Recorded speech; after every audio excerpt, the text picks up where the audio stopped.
গাজরের ভরপুর মৌসুম চলছে আর গাজর দিয়ে তৈরি করে ফেললাম আমি খুবই মজাদার এবং সফট সফট গাজরের কেক। আসসালামু আলাইকুম বন্ধুরা, আজকে আমি ক্যারট কেক বানিয়েছি আর কিভাবে বানালাম সেই ইজি এবং সিম্পল রেসিপিটা আপনাদের সাথে শেয়ার করব।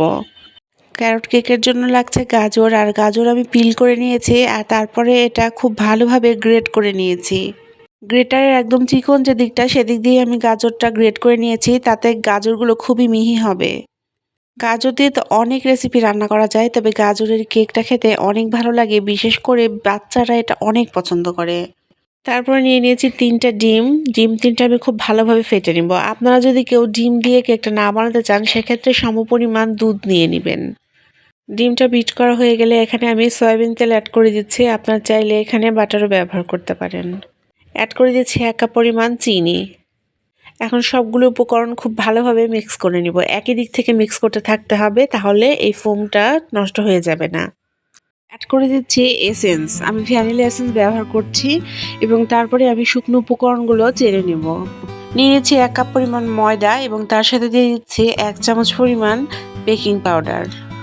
এখন এটা ভালোভাবে চেলে নিয়ে তারপরে অ্যাড করে দেব আমার ওই মিশ্রণের সাথে এবং তারপরে 1 কাপ পরিমাণ গাজর কুচিও অ্যাড করে দেব। ক্যারট কেকের যে ব্যাটারটা সেটা একটু ঘন হয় এবং আমি এর সাথে অ্যাড করার জন্য কিছু ড্রাই ফ্রুটসও কুচি কুচি করে রেখেছি। এই পর্যায়ে এসে ড্রাই ফ্রুটসগুলো অ্যাড করে দেব।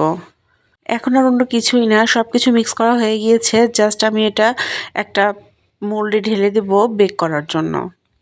মোল্ডের নিচে আমি একটি বাটার পেপার দিয়ে দিয়েছি। এখন আমি উপর থেকে কেকের ব্যাটারটা দিয়ে দিচ্ছি এবং একটু ট্যাপ ট্যাপ করে দেবো যাতে কেকের ব্যাটারটা সমান হয়ে ছড়িয়ে যায় আর ভেতরে কোনো বাবলস না থাকে। তারপরে একটু উপরে ছড়িয়ে দিচ্ছি আবারও ড্রাই ফ্রুটস। ব্যাস, এখন আমি এটা 45 মিনিট বেক করে নেব। আপনারা চাইলে কিন্তু এটা ওভেনে বেক করতে পারেন, তবে আমি গ্যাসের চুলাতেই কেকটা বানাবো।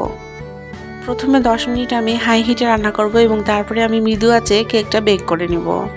শীতের মৌসুমে প্রচুর গাজর পাওয়া যায়, আর যারা এখনও গাজরের কেক ট্রাই করেনি তারা অবশ্যই আজকের এই রেসিপিটা সেম ফলো করবেন।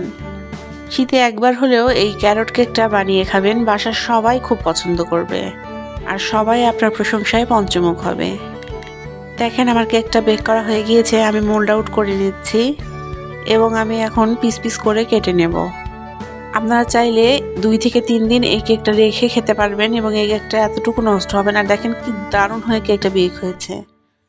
আজকের এই ইজি ক্যারট কেকের রেসিপিটা আপনাদের কেমন লাগলো অবশ্যই কমেন্টে বলে যাবেন, আর ইজি কেকের রেসিপিটা যদি আপনাদের ভালো লাগে ফলো দিয়ে আমার সাথেই থাকবেন। আজকে তাহলে এখানে বিদায় জানাচ্ছি। আগামীকাল আবারও হাজির হয়ে যাব ঠিক একই সময়ে। সবাই ভালো থাকবেন। আল্লাহ হাফেজ।